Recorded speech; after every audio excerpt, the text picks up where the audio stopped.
Welcome, welcome, welcome. Welcome to Sisterhood Check-in. I am your author and host, Nadira Lewis, and it is Friday.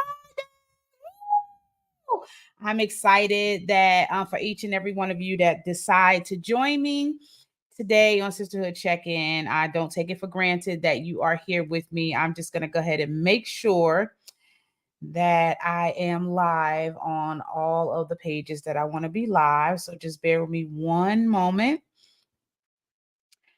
How are you guys doing this amazing Friday? There is so much going on, literally so much stuff going on. And I want to just take some time today to just really encourage you. Um, there's a lot of things going on. I just want to just take some time to really just like encourage you during this time of the year. December, this is a new month. And it's the end of a year. It's the end of um of a season. It's the end of a semester for some. It's the end of a journey. It's the end of so many things for so many people. And we're going to get in today. We're going to talk about that. But before I do that, I'm going to play this amazing video for you guys, and we'll be right back. Make sure you call up your girlfriends and tell them Sisterhood Check-in is on the air. If you are watching us by YouTube, make sure you hit the subscribe button, hit the notification button so that you can be notified every time we upload a video. If you are watching us here on Facebook, make sure you click like and share if you've been blessed by the content that you have been receiving thus far. So I will see you after this video.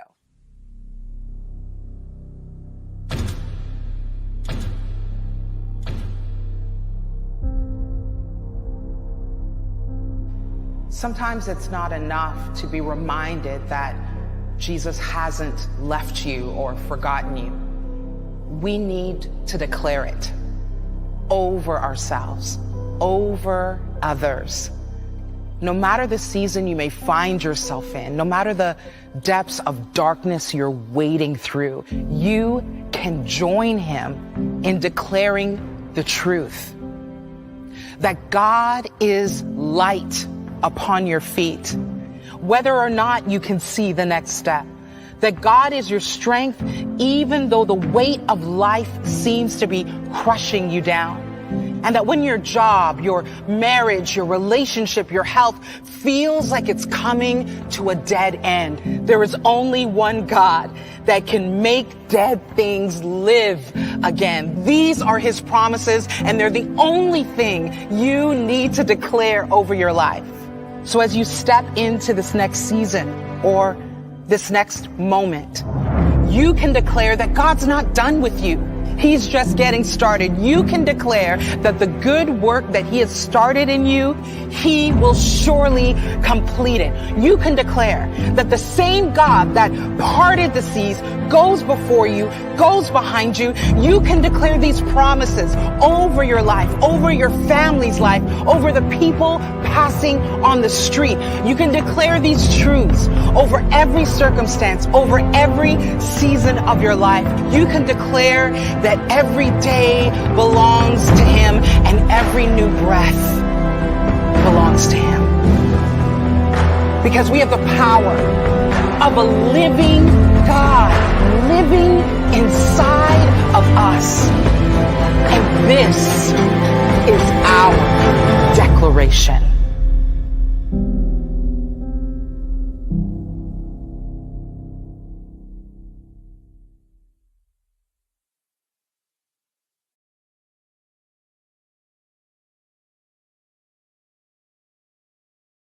And yes, we are back here on Sisterhood Check-in. And I just love what the lady says. We have our own declaration that God is, right? That God is love, that God is merciful, that God is a restorer. And I just want to take some time and talk today.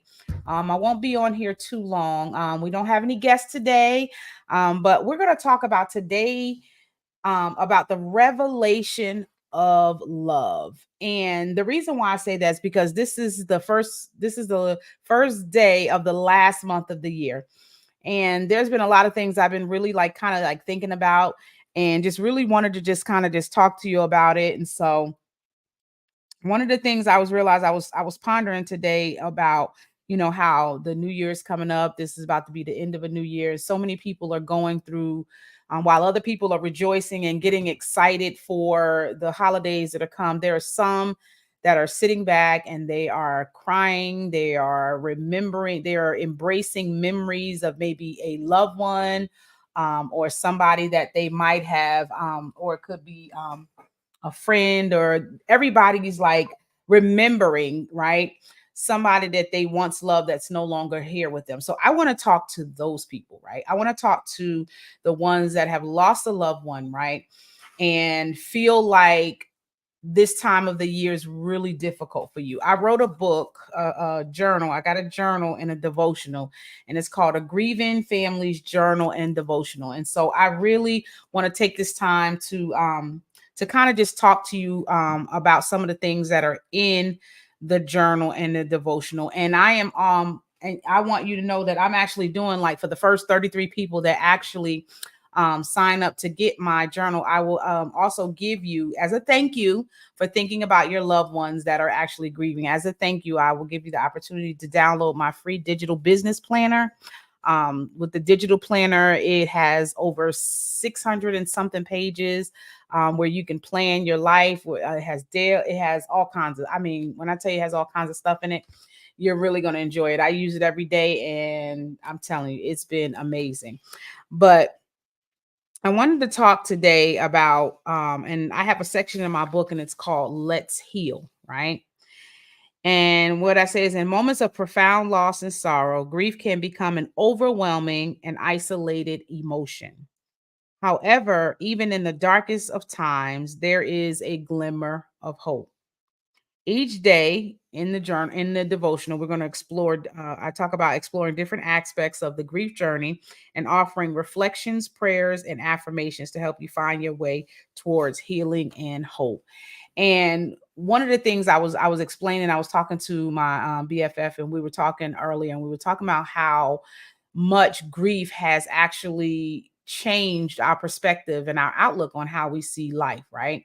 It has changed our appreciate. It has actually increased our appreciation for life even the more, right? We don't take things for granted. We tend to look at things and learn to appreciate them in those moments, because the reality is you can be sitting with somebody and then the next day they can be gone, right? And that is something I personally experienced. So I want to actually talk and encourage those that actually has lost a loved one, whether it's through, no matter what it is, whether it's through sickness, disease, whether it's through tragedy. I want to talk to you because when I was writing this journal, I had you in mind, right? I had you in mind because I personally know what it's like to suffer loss of a loved one, right? And have to struggle to adapt on a day-to-day life. So when I did this journal, I basically, it's not something that I just threw together. It's something that I really took time to kind of put together, right? So one of the things that I talk about in starting your healing journal is setting intentions, right? um it's important for us that are going through a process where you're dealing with the loss of a loved one, is to set intentions, right? When you're talking about healing, because in the beginning, you're not really focused on trying to set any intentions. You're just trying to adapt to the truth of what it is that has just happened to you, right? And so there's a lot of things that show up. You have, with grief, you have fear, your anxiety. Some people become numb. There's so many different things that take place, right? But so my what I want to do is kind of just help you walk through that process and show you how to deal with that. And one of the ways that I really help when it comes to helping people deal with grief is not being in a place where where I'm talking at you, right? Because I believe that when you're talking at somebody, they're already zoned out anyway, right? So they're not, if they feel like you're talking at them and you're coming at them with a bunch of words, then what happens is they tend to shut down and close you off and don't even listen to anything you're saying. So half the time you're talking for nothing, because they're not even going to hear you. They're not even listening to you because they're trying to grasp the reality of what happened. So, and I basically, and I also want to talk to people, family members, and support groups that are actually there to support people that are actually grieving and going through some things. Not saying that you don't grieve, because everybody grieves differently, but when you are there as to show up as support for somebody that is grieving and going through something, it's important to just be present, right? Just be present. You don't always have to be, you don't have to have, I mean, your words can be very few, right? Because anything you say is not going to take away from the pain that that person feels from the loss that they had, especially if it was something that was tragic, right? When you lose a loved one to a tragedy, sometimes you're just in a mindset of why, what happened, you're questioning God, you're trying to figure out exactly what just transpired, how are you going to deal with that. So when you are a family or friends or support system, and you're trying to and you're trying to be there for somebody that is actually going through a grief process, the best thing you can do is just be there, be present, and so that if anything, if they need anything, that you're right there. But try to stay away from a lot of words, and saying things like, oh my God, oh my God. Because I think what happens is when you're trying to deal with the reality of what happens, and people start expressing their, and they, oh my gosh, and I can't believe, and they start exaggerating the emotions that you're feeling. That gets to be frustrating too. When people are telling you how you feel, don't tell them how they feel. Just be there, just be present. Um, and and if there's something that that needs to be done, or just do it, and if it's something that doesn't really have to be done right then and there, then it's okay to just leave it alone and just be there and be present, because the hardest thing to ever have to face is to have to go through the loss of a loved one and then have to do it alone, so and or have to do it without that support. That's the worst feeling in the world to actually have. So one of the things I talk about is discussing um, what is the hardest part of the day. And I want for you, those of you that are listening and that may also be watching on a replay, put it in the comments and let me know what it is the number one thing. Because really, I want to talk about, when I say revelation of love, I want to be able to discuss and engage with you, and get an understanding of what was it like for you. What was your grief? What was it like when you lost your loved one, right? Was it, what were some of the steps that you took, right? Because you never know, maybe somebody's listening. And one of the great things about doing this show at nighttime is that everybody that most people are in bed, but there are some people that are up at night because they can't rest, because they're restless, because of because of whatever it is that they're thinking about. They can't sleep, they can't rest, right? Or they might have their eyes closed and they can't really rest, right? And so we're going to talk about so I want you to tell me, what is the hardest part of the day for you. What is the hardest part of the day for you when it comes to remembering your loved one? And if you and I'm offering, because this month I'm going to really kind of like leave this month open to kind of talking about this, so that I can be able to help, not only help you deal with the grief, but help you remember, because most of the time we think about all the bad. It's hard to think about the good memories alone without thinking about the bad. Or some people just choose to just block it out completely, because thinking about their loved one also makes them think about the tragedy they had to face. But I'm gonna be here to help you and remind you of the memories that you had with your loved one. So I'm going to talk about something real quick. There's something I was thinking about. And I want to read this to you. Um, let's see. Give me 1 second. I'm gonna pull this up, and make sure you guys like and share. Make sure you like and share, and make sure um, that you share it with your friends and family that you know that might be going through something. So I'm gonna talk about. Hold on, I'm pulling this up. Give me 1 second.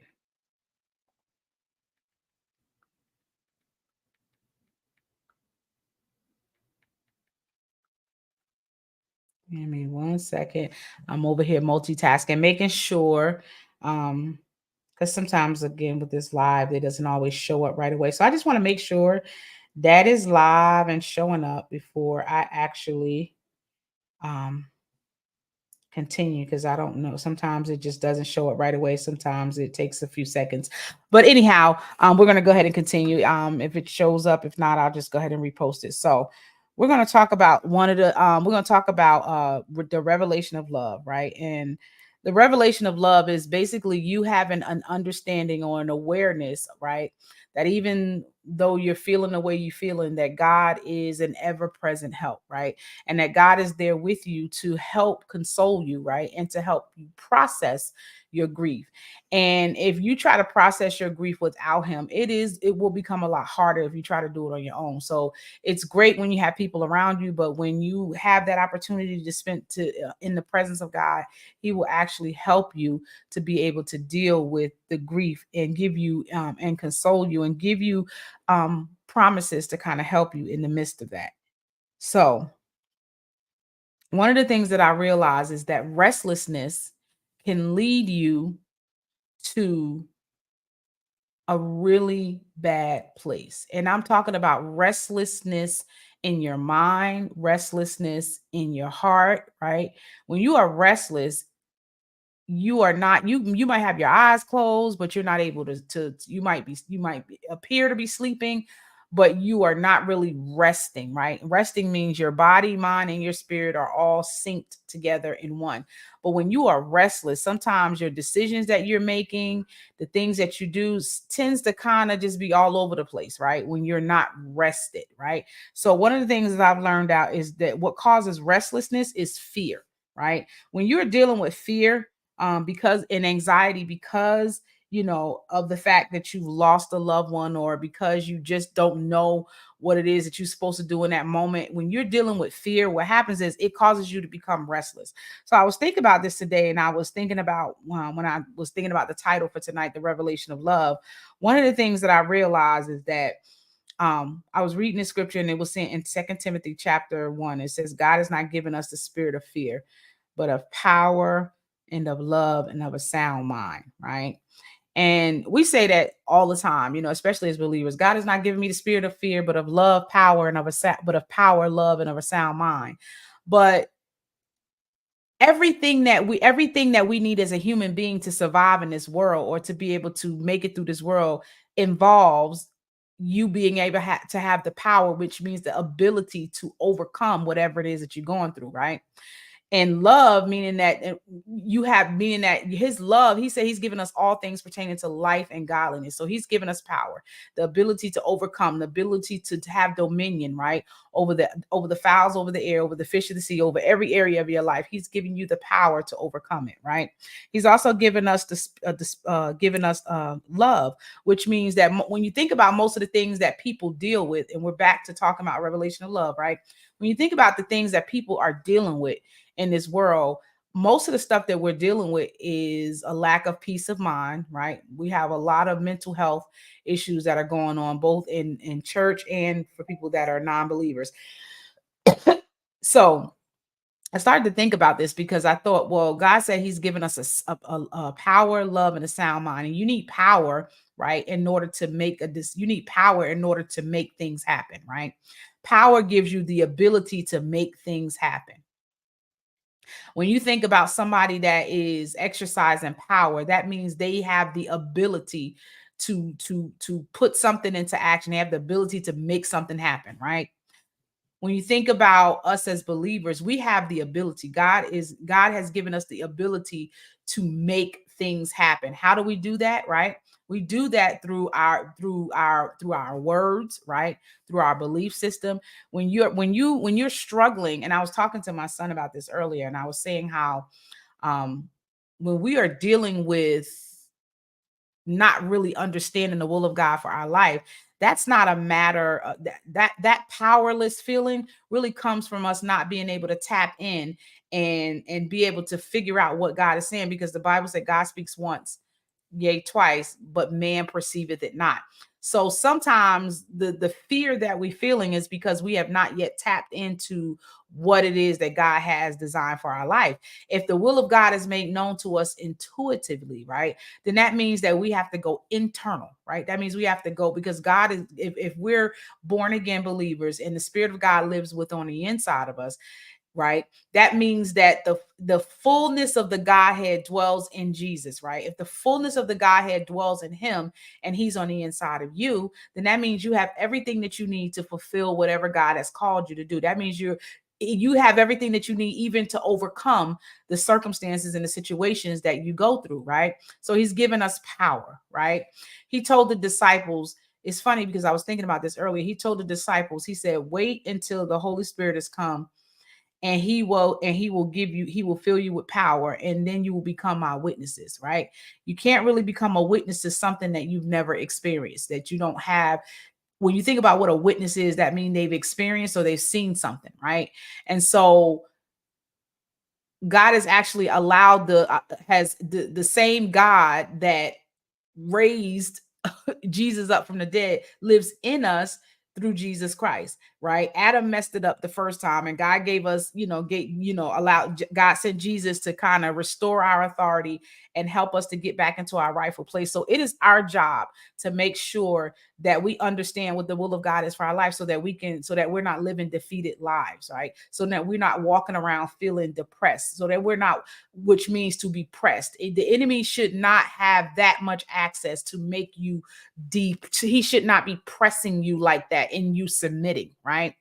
Because he has given us the power, right? He's given us love, right? That means that if you're dealing with issues with love, you're suffering with self-love. You can't really love your neighbor as yourself if you don't know, if you don't love you. And I'm not talking about a tainted version or conceited type of love, but when you love yourself, and when God is on the inside of you, he gives you a revelation of his love towards you. He shows you, right, through the word, and he shows you through intimate relationship that that his love for you is enough, right? So when you really have a revelation and understanding of God's love for you, how do I know? How do I get this revelation of God's love for me? Just look at your everyday life.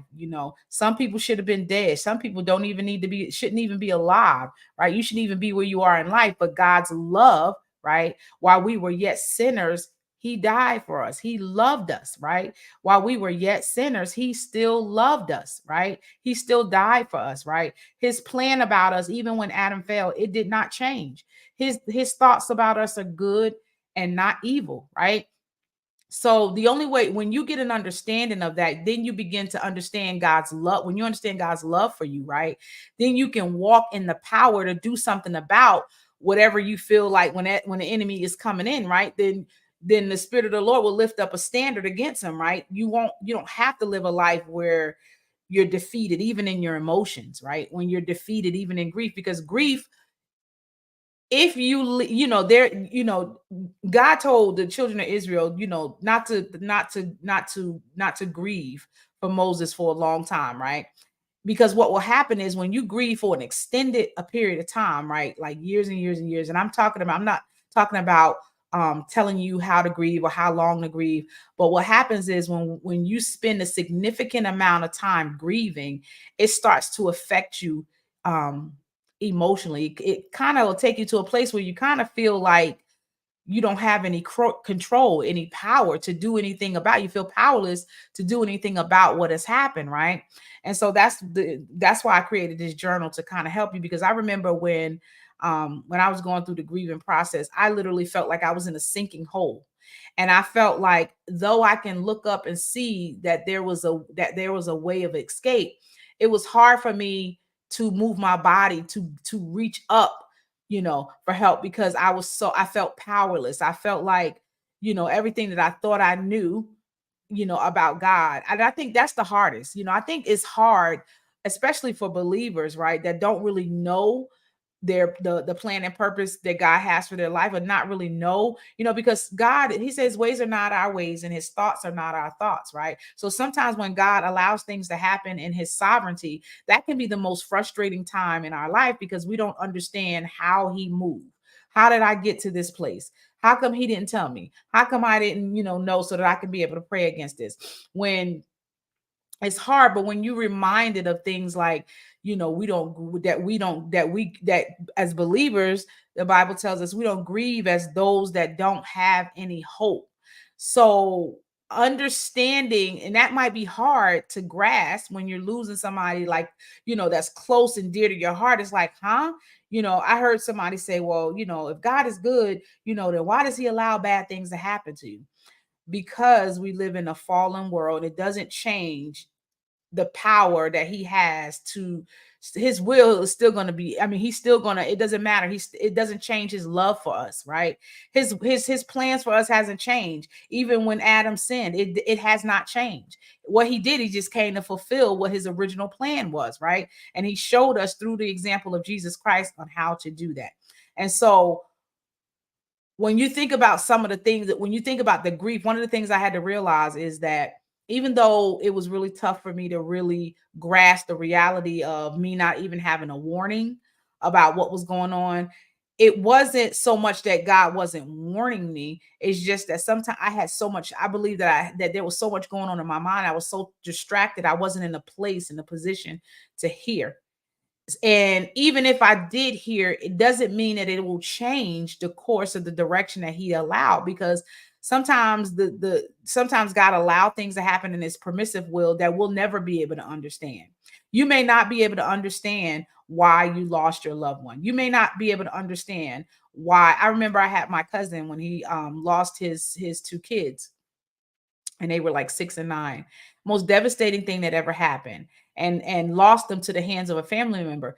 That was like a double whammy, and that was harder because then the mother of his children she began to grieve so much. And this is an example of what I was saying, how you got to be careful about how you respond to people that are grieving, because in response, even though people were reaching out to her and telling her that um they understood her and that God had a plan and a purpose for this, that set her off even the more. And it caused her to get overwhelmed, that she wound up dying 2 months after her children were killed, because she couldn't understand how a loving God would allow something to happen, like something so detrimental to happen to her children. So because sometimes we don't understand, when God, God's sovereignty, right?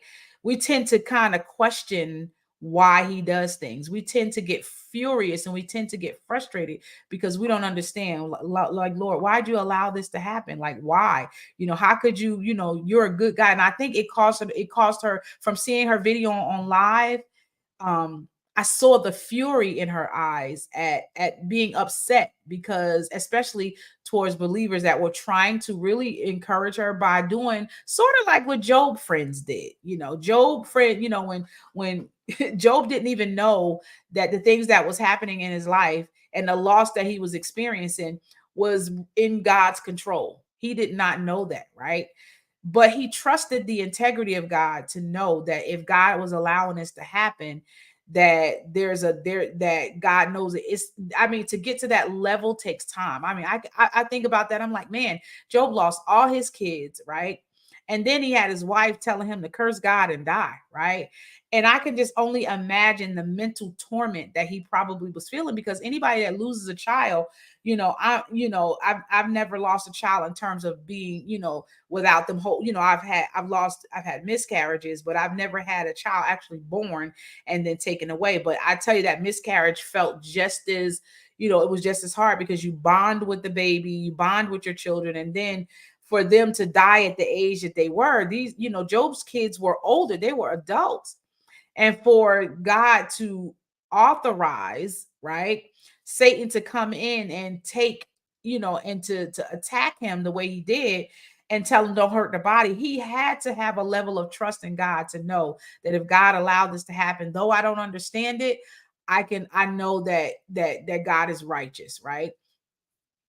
And to have his friends around him and tell him, maybe try to help him figure out what happened, right? And that's where the frustration comes, because sometimes when we're trying to figure out why something happens, we get more depressed because we don't feel like we have the answers.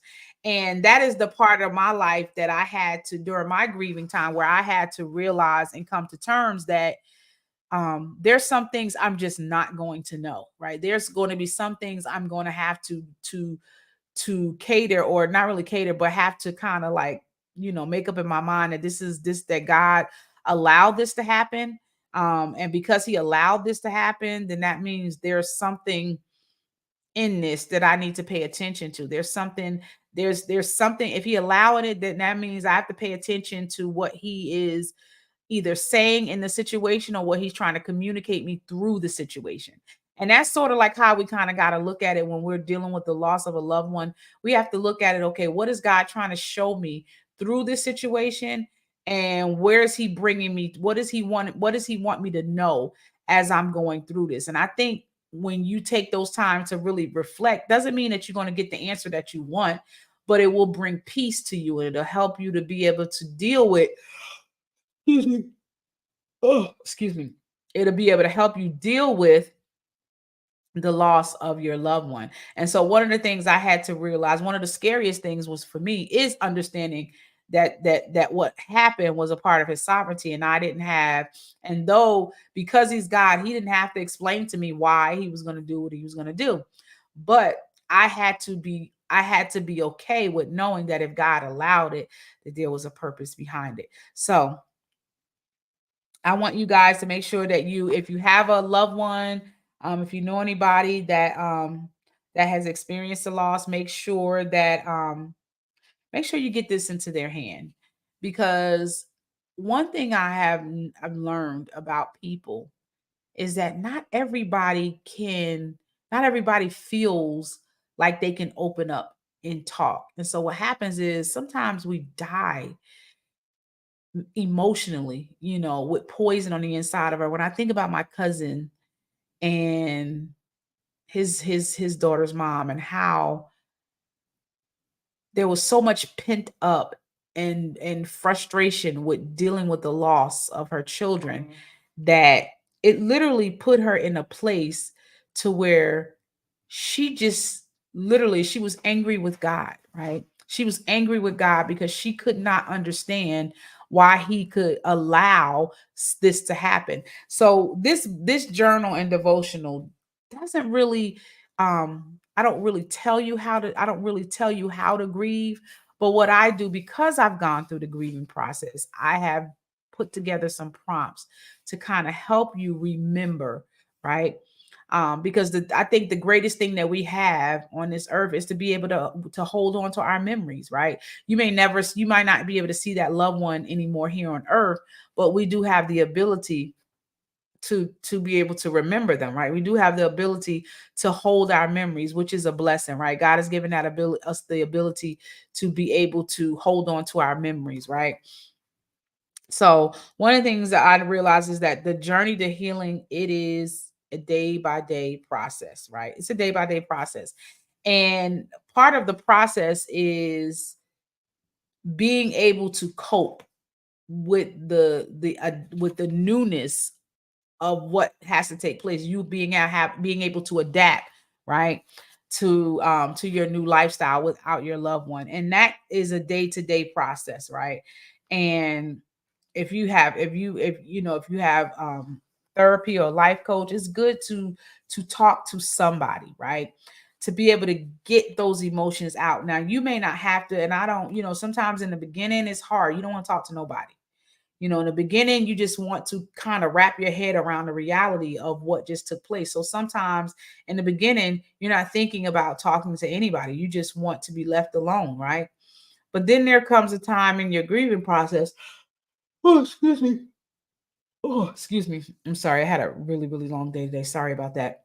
This was definitely a sacrifice. And sometimes you have to, you know, sometimes you have to do the hard thing even when you don't feel like it, right?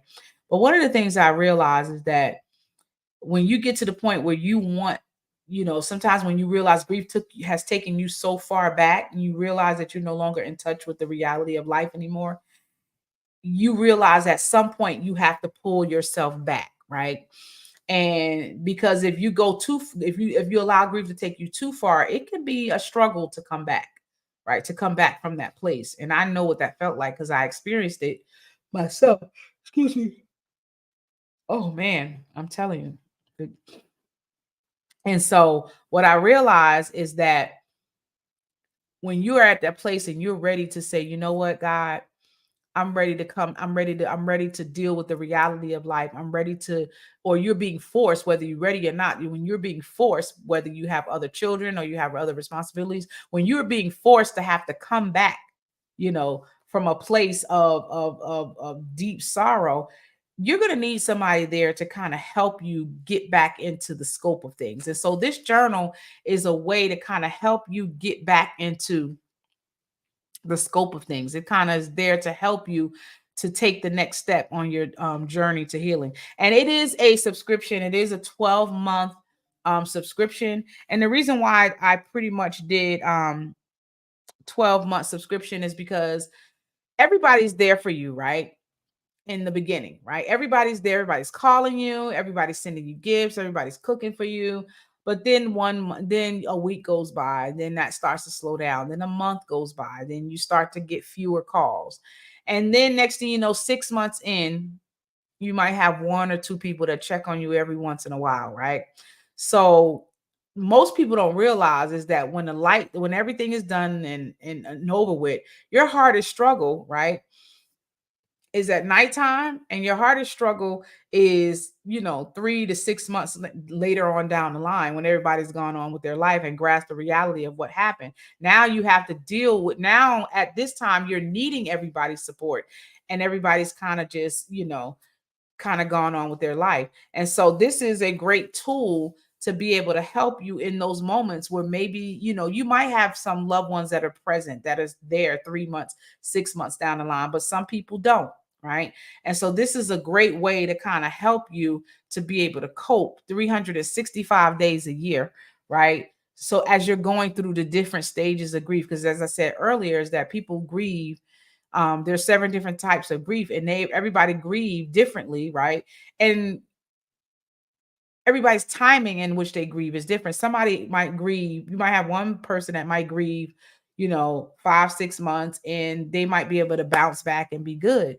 You might have some people that may grieve maybe 3 months, and though they haven't really, though they're still dealing with the grief process, they've kind of picked themselves up because they have other kids, or they kind of put grief in the back burner. I think one of the things that my family was concerned about, my mom, is that she was concerned that I wasn't grieving because I had a 2-year-old at the time that I had to continue to take care. And I had and Adam was like 16 or 17, I think, at the time. And so my responsibilities caused me to kind of push through. So I didn't get a chance to really grieve, like take a whole, week where I just sulked and sulked and sulked in the beginning, because I had responsibilities, right? So at nighttime, it would be my hardest time because it was quiet. Everybody was in the bed. And that was my time frame to really feel all those emotions that I had suppressed, right? And so this is a way to kind of help you to deal with those emotions without you suppressing them. Because what happens is when you begin to suppress those emotions, then it shows up in other places. It shows up as sickness and illness in your body, right?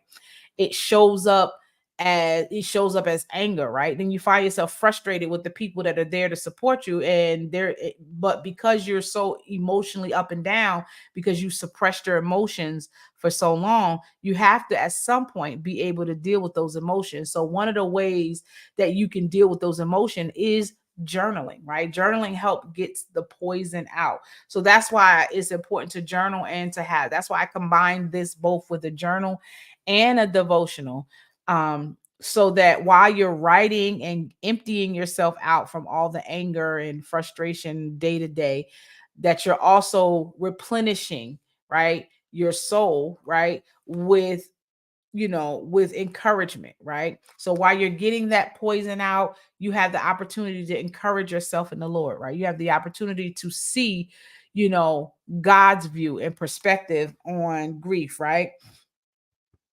And I have scriptures that kind of, here's a scripture right here in Psalms 34:18 says, and God, um it says, day this is day 21, embracing God's plan, right?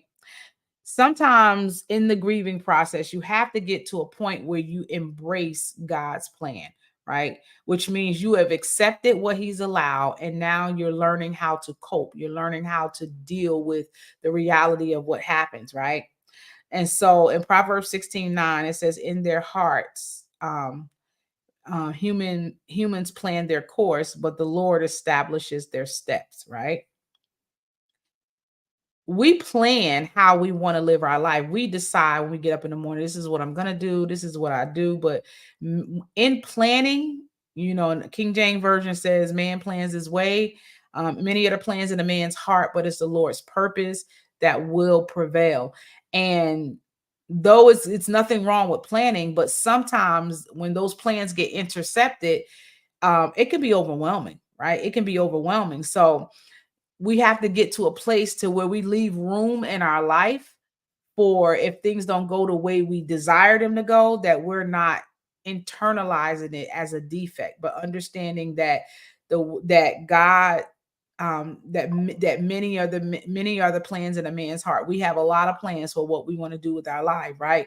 But ultimately, we know in the end that it's God's purpose that is going to prevail. So though you may have suffered a loss, though you may be dealing with grief, right? Though you may have had many plans for your loved one, right? The Lord's purpose will prevail in your life if you allow it, right? In Psalms 34, it says, and God shall wipe away all tears from their eyes, and there shall be no more death, neither sorrow, nor crying, neither shall there be any more pain, for the former things are passed away. So when you think about your loved ones, right? For them, they no longer have to deal with the reality. They don't no longer have to deal with the cares of this world. They no longer have to deal with the worry that comes with being, mortal in this lifetime. They no longer have to deal with the pressure, of day-to-day responsibilities. They are, they don't have to deal with, they're at a place where, God has wiped away their tears, right?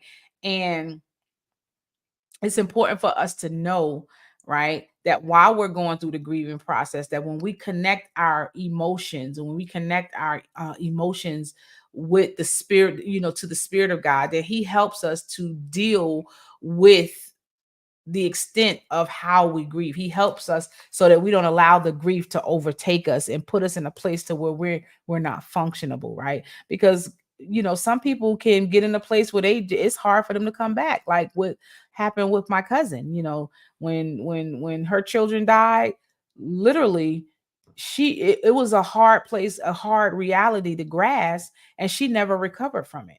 And she died with she died 2 months after her children, you know and that goes back to my original point before, when I thought about a friend of mine that died some years, many years ago, maybe, oh gosh, maybe 15. Can't even believe it's been that long. When she passed away, and her daughters began to grieve her death, right? To grieve the loss of their mother, right? Which was the hardest thing in the world, right? And so what happens is, when you're grieving, sometimes, you can't even really trust your decisions that you make in those moments, because when you're emotional, when you're in such a high intense emotional state, sometimes you're just, sometimes the things that you say and do is a reflection of how you feel in that moment, right? And so we have to make sure that we're very sensitive when it comes to dealing with people who are going through a process of grief, not to use many words, but to be present and to make sure that they know, and that they have a revelation of our love and support for them. So make sure you guys get um a grieving families journal and devotion, and bless somebody with it this year. If you know somebody that's going through, bless somebody with it. And when you do that, and I'm going to bless you with a digital business planner. If you are a woman and you love to be able to plan out your life, That's my gift to you for thinking about the people that are really going through it this year. And so this month, I really want to kind of focus on that. I really want to kind of focus on being able to help those that are really struggling with dealing with the loss of a loved one and really struggling with the grieving process. So, and also I wanted to let you know, if you need help and you need someone to talk to, make sure you go to my website, www.womanofproverbs.com. You can also get the journal from there also. And you can also book an appointment with me if you want to, if you need someone to kind of help you to give you strategies on how to cope. I'll be more than happy to be able to help you through that. So I'm going to take a quick break, and then we're going to go ahead and wrap it up, because this has been a really long day. But I am dedicated to making sure that I get out of my comfort zone, right? I'm dedicated to making sure that I do the hard things, right? And that I make the necessary sacrifices, because I know that you don't know who's watching. You don't know who might need whatever it is that you have. You don't know that, right? And so my job is to be present, right? Is to be present and let you know that you don't have to go through this alone, right? And that though you might be around people who are celebrating their family and their loved ones, and this might be a trigger for you, right? Give me reach out to me, book an appointment with me, and let's get you in a place where we can surround you with a community of women, right, that can help you cope when you feel like you're alone. So I'm going to go ahead and take a quick break, and I'll be right back after this. May not be physically with you. They're in your church. But I am sitting next to you. Different face. Different name. Same story, though, that goes like this. I've done some terrible things in my life. Some of them I chose to do.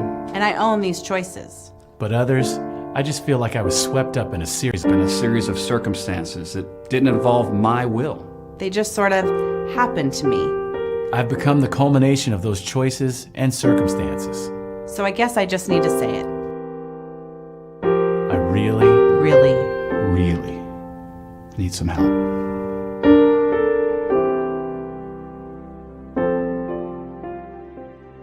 Hello, my name is Thomas Taylor III, CEO of TaylorYourDreams.com. I actually help individuals expand their vision past their current reality so they can live the life that they dreamed of. If that's you, you can reach out, you can hit me up, and actually have a free consultation. But until then, go ahead and make it a great day. Hi, I'm Nadira, author, life, and business coach, and founder of the Becoming a Woman of Proverbs Wisdom Academy, and also the founder of the Sisterhood Checkin podcast. I help women take their life experiences and turn them into life lessons for others. Book a call with me at www.womanofproverbscoaching.com, and I'll see you on the other side. Have an amazing day. There's seasons in that our gifts operate and flow in. There's seasons. And if you miss your season or your moment, your gift may not be no longer useful. Because if he called a generation to ask a question or to need something in a specific season, and he birthed you for that season, you're useless if you don't operate in your season. Listen, Nadira, listen. You're doing it again. Now you do it. Beautiful it is to have an everyday guardian angel watching over us, how we can feel them, and how captivating it is to be so lucky to have loved them, known them, and to remember every single memory, no matter how. Hi. Do you have a testimonial that you would like to share here with the Sisterhood Check-In audience? We'd love to hear from you. Make sure you send me an email at becomingawomanofproverbs@gmail.com, or you can send me a message on Facebook at the @handle Woman of Prov. And we'd love to share and hear all the wonderful things that God has done in your life too. Have a wonderful day. All right. And we are gearing up towards the end of the broadcast. So today, I just had to be honest with you guys. Today was a really tough day for me because I was extremely tired. I had a really long day today, but I pushed through anyway to be able to show up and be present because I understand what it feels like to kind of go through in the evenings. And it is very late, but it's late for a reason because this is a time frame where some people that are actually going through some things, this is when they're having their most difficult time. So whether you're watching us on a replay or whether you're watching us live, thank you so much for watching. Make sure you put it in the comments and let me know where you're watching from. But guys, for this weekend only, I am giving away the business, the Becoming a Woman of Proverbs business planner. It's a digital download, it has over 600 pages where you can plan your life, and it's something you can reuse over and over and over and over again. So make sure you guys make sure I'm only going to give it away to 33 people. So after this weekend, if you have not then it'll go back to regular price. But for everybody that thinks about somebody that has lost a loved one and you get them this gift of the grieving families journal and devotional, you will have free access, eternal access to the Becoming a Woman in Proverbs digital planner, which you are absolutely going to love. I use it with everything that I do. It is amazing, and I know you will enjoy it too. So make sure you go and visit my website to be able to get access to that plan. You got to go to www.womanofproverbs.com. Thank you so much for watching. You guys are amazing. I really don't take for granted those of you that do watch and watch on a replay. Today, like I said, was a really exhausting day. It was a long day. So I'm ready to go to bed. So I just wanted to kind of come on and still be faithful to you and make sure that I show up for you. I pray that you have an amazing week, and I'll see you next week. Have an amazing, amazing day or evening, should I say. I'm tired.